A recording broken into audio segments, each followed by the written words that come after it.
जय श्री राम।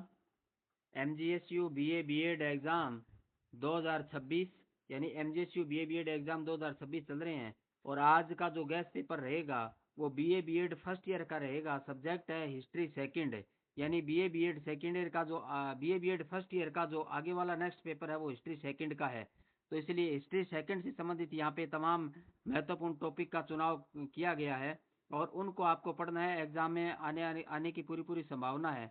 तो आप इन टॉपिक्स को आप पढ़ के आइए ताकि आपके एग्जाम में अच्छे अंक आ सकें। MGSU BA BEd exam 2026 BA BEd first year और जो गेस्ट पेपर रहेगा वो सब्जेक्ट हिस्ट्री सेकंड का रहेगा। तो BA BEd फर्स्ट ईयर का आगे वाला जो पेपर है वो हिस्ट्री सेकंड का है। तो हिस्ट्री सेकंड से संबंधित यहाँ पे महत्वपूर्ण है टॉपिक आपके एग्जाम के लिए महत्वपूर्ण टॉपिक रहेंगे और वहां से क्वेश्चन आने की संभावना है। पहले वाले टॉपिक पे आप ध्यान दीजिए। पहला टॉपिक है नदी घाटी क्षेत्र में प्राचीन सभ्यता के विकास के कारण, यानी नदी घाटी क्षेत्र में प्राचीन सभ्यता के विकास के कारण अपने को पढ़ने हैं और विश्व सभ्यता के विकास में प्राचीन मिस्र की सभ्यता का योगदान अपने को पढ़ना है। तो विश्व सभ्यता के विकास में प्राचीन मिस्र की सभ्यता का क्या योगदान था ये भी आप पढ़े और नदी घाटी क्षेत्र में प्राचीन सभ्यता के विकास के कारण अपने को पढ़ने हैं। विश्व सभ्यता के विकास में प्राचीन मिस्र की सभ्यता का योगदान अपने को पढ़ना है। काफी वेरी इंपॉर्टेंट है। पेपर के ए पार्ट वाले क्वेश्चन भी यहाँ से आ सकते हैं, बी में भी पूछे जा सकते हैं और सी में, तीनों पार्ट में क्वेश्चन यहाँ से पूछे जा सकते हैं। इसलिए आप इन टॉपिक्स को अवश्य पढ़िए, आप काफी महत्वपूर्ण है।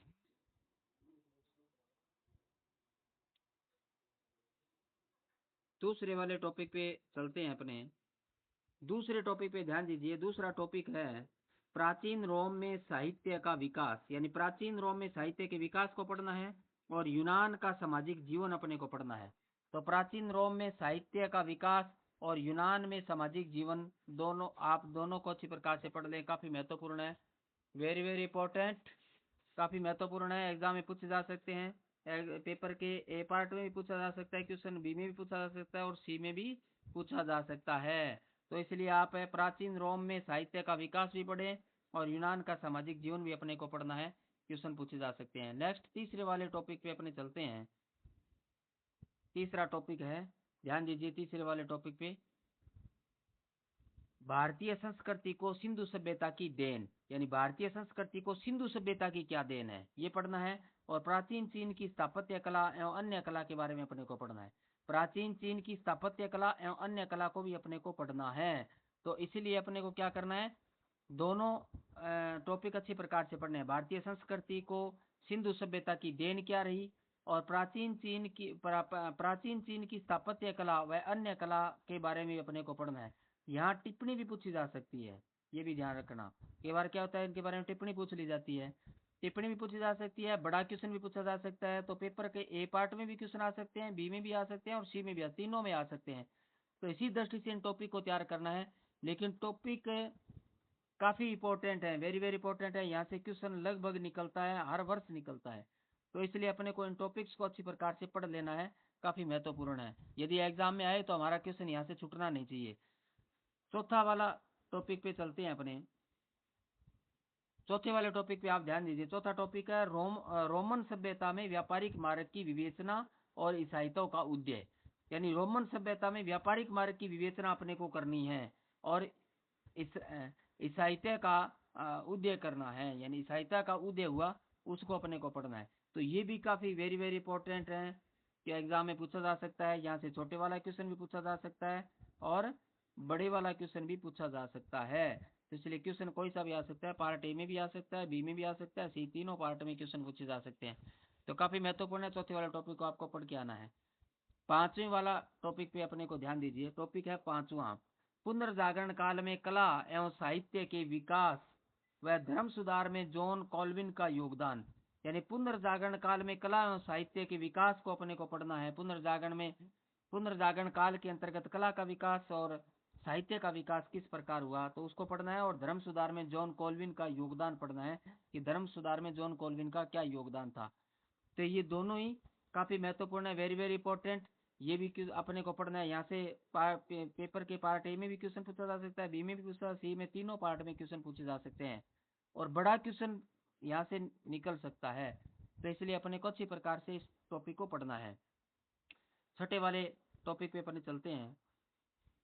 टॉपिक है छठा, प्राचीन मिस्र के धार्मिक जीवन और विचार व रोमन कानून का विकास। तो प्राचीन मिस्र के धार्मिक जीवन को पढ़ना है और विचारों को पढ़ना है और रोमन कानून का विकास अपने को पढ़ना है। ये भी काफी महत्वपूर्ण है, वेरी वेरी इंपॉर्टेंट है। प्राचीन मिस्र के धार्मिक जीवन, विचार व रोमन कानून का विकास, यहाँ से भी क्वेश्चन आ सकता है, तो अवश्य आप इसको पढ़ लेंगे। यहाँ से ए पार्ट में पूछा जा सकता है, बी में भी और सी में भी, तीनों पार्ट में क्वेश्चन पूछे जा सकते हैं। इसलिए इस टॉपिक को आप अच्छी प्रकार से पढ़िए। यहाँ से कोई क्वेश्चन आता है तो हमारा छूटना नहीं चाहिए, गलत नहीं होना चाहिए, उस क्वेश्चन को अवश्य अपने करके आए। सातवें वाले टॉपिक पे अपने चलते हैं। सातवें टॉपिक में क्या बताया गया है, सिंधु सभ्यता की प्रमुख विशेषताएं। सिंधु सभ्यता की प्रमुख विशेषताएं अवश्य पढ़ दें, काफी महत्वपूर्ण है। रोमन साम्राज्य के पतन के कारण भी काफी महत्वपूर्ण है, पूछे जा सकते हैं।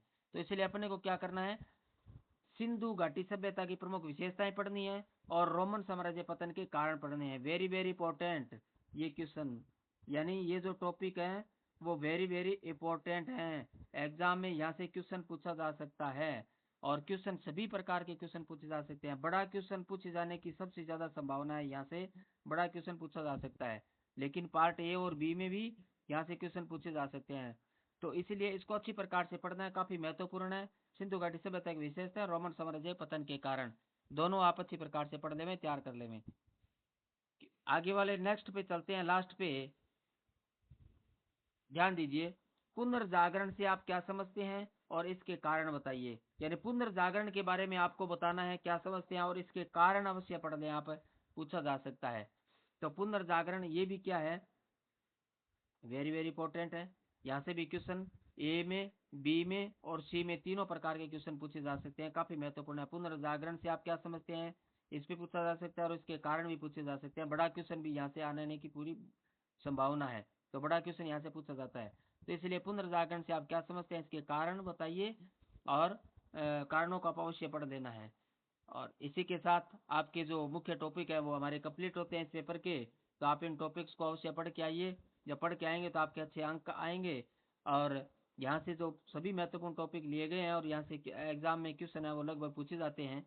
इसके अलावा यदि चैनल को सब्सक्राइब नहीं किया तो आप सब्सक्राइब कर लें, बेल आइकन को दबा लें ताकि नए आने वाली वीडियो की नोटिफिकेशन आपको तुरंत मिल जाए और प्रत्येक गेस्ट पेपर जैसे आता है तो उसके नोटिफिकेशन मिल जाए और उसका लाभ आप उठा सकें। और इसके अलावा आपके साथियों को भी आप लिंक को शेयर करें ताकि उनको भी पेपर्स का फायदा हो और एग्जाम में उनके भी अच्छे अंक आ सकें। इसलिए अपने साथियों को भी शेयर करें और आप भी इस पे ध्यान दें। एग्जाम के लिए बहुत बहुत शुभकामनाएं, आपका एग्जाम अच्छा हो, आपके मार्क्स अच्छे आए, इसी शुभकामना के साथ धन्यवाद। जय श्री राम।